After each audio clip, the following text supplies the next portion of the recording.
Hello बच्चों, let's read this question. The question says when light rays undergoes two internal reflections inside a raindrop, then secondary rainbow is formed due to a step process. Here A refers to option A 1, option B 2, option C 3, option D 4. इस question के अंदर हमें बोला है कि जब rain drop के अंदर टू इंटरनल रिफ्लेक्शंस होते हैं लाइट के, तो सेकेंडरी रेनबो फॉर्म होता है. तो ये कितने स्टेप प्रोसेस है, तो इसके लिए जो की कंसेप्ट है वो डिस्कस कर लेते हैं. बात करें यदि की कंसेप्ट फॉर दिस क्वेश्चन, ये हमारे पास क्या हो जाएगा, फॉर्मेशन ऑफ सेकेंडरी रेनबो. यानी कि सेकेंडरी रेनबो का जो फॉर्मेशन है ये हम की कंसेप्ट के अंदर देखेंगे. Formation of secondary rainbow. तो अब मैं एक रेन ड्रॉप जूम कर लेता हूं जिसके अंदर जो हमारे पास टोटल प्रोसेस होगी, रिफ्रैक्शन, डिस्पर्शन, पीआईआर, ये सभी इस रेन ड्रॉप के अंदर होगा. एंड हमारे पास जो सेकेंडरी रेनबो क्या है, फॉर्म होगा. अब मैं अज्यूम करता हूं कि यहाँ पे एक व्हाइट लाइट इस रेन ड्रॉप की फर्स्ट सरफेस के ऊपर इंसिडेंट होती है. ये मैं क्या अज्यूम कर लेता हूं, ये मेरे पास है व्हाइट लाइट. अब इस सरफेस के ऊपर एक तो रिफ्रैक्शन होता है एंड एक मेरे पास होता है डिस्पर्शन, जिसके कारण ये व्हाइट लाइट होती है अलग अलग कलर्स के अंदर स्प्लिट कर जाती है.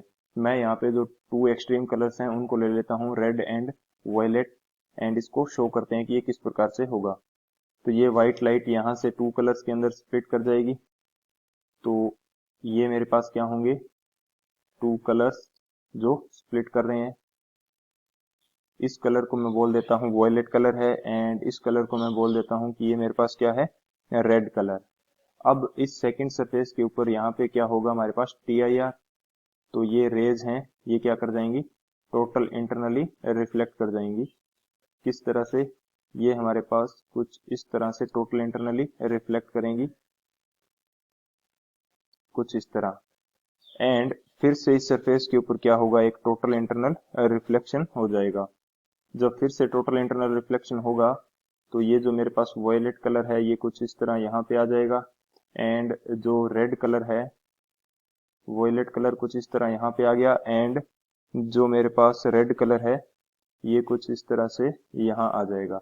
एंड फिर से इस सरफेस के ऊपर हमारे पास क्या होगा, रिफ्रैक्शन, एंड आफ्टर रिफ्रैक्शन ये लाइट रेज हैं बाहर निकल जाएगी कुछ इस तरह से. ये मेरे पास कौन सा कलर हो गया, वॉयलेट कलर, एंड ये मेरे पास क्या हो गया, रेड कलर.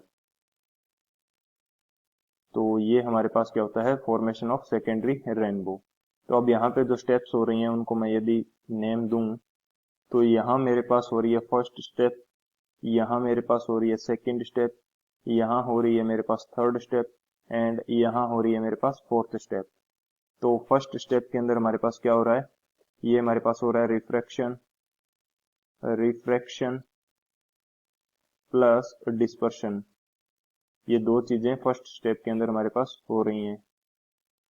सेकंड स्टेप के अंदर हमारे पास क्या हो रहा है, टोटल इंटरनल रिफ्लेक्शन, जिसको हम शो करते हैं टी आई आर से, टोटल इंटरनल रिफ्लेक्शन. एंड जो थर्ड स्टेप है, थर्ड स्टेप के अंदर भी हमारे पास क्या हो रहा है, T I R. And fourth step है, इसके अंदर हमारे पास क्या हो रहा है, फिर से रिफ्रैक्शन. ये हमारे पास फॉर्मेशन हो गया सेकेंडरी रेनबो का. तो सॉल्यूशन की बात की जाए यदि, solution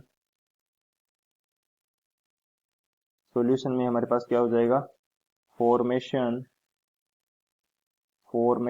of secondary rainbow, formation of secondary rainbow is 4 step process, जिसके अंदर दो तो हमारे पास क्या होते हैं, दो तो हमारे पास होते हैं रिफ्रैक्शन, एंड जो दो होते हैं ये हमारे पास होते हैं टोटल इंटरनल रिफ्लेक्शन. तो अब यदि बात की जाए कौन सा ऑप्शन करेक्ट हो जाएगा, हमारे पास जो ऑप्शन डी है 4, ये हमारे पास हो जाएगा correct. So option D is the final answer. I hope you understood it well. Best of luck. Thank you.